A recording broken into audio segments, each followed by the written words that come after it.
ındırım. Kıskandı yoksa.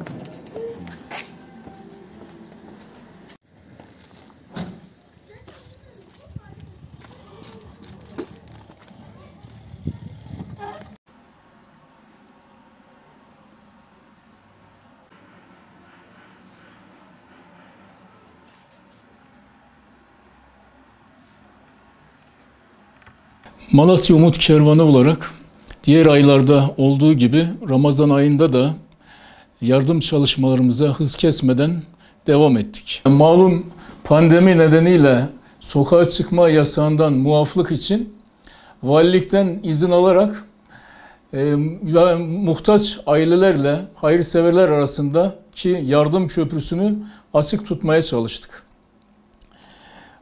Bu şekilde hayırseverlerimizin desteğiyle yüzlerce yetim, dul, mağdur, muhtaç aileye ulaşabildik elhamdülillah.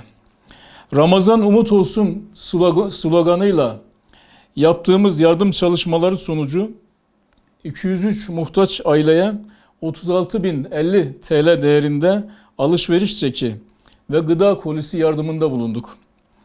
35 aileye 5.250 TL değerinde kırmızı et ve 22 yetim aileye 35.800 lira nakdi yardım ile 3 mağdur aileye 9.000 lira değerinde ev eşyası, 40 aileye de 40.000 lira değerinde giyim eşyası yardımında bulunduk.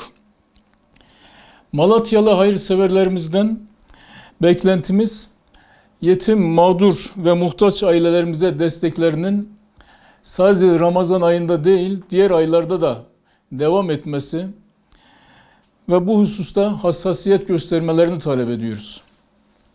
Resulullah sallallahu aleyhi ve sellemin buyurduğu şekliyle yarım hurma sadaka ile de olsa kendinizi ve ehlinizi cehennem ateşinden koruyunuz tavsiyesi doğrultusunda hayırlarımıza devam etmeyi sürdüreceğiz inşallah.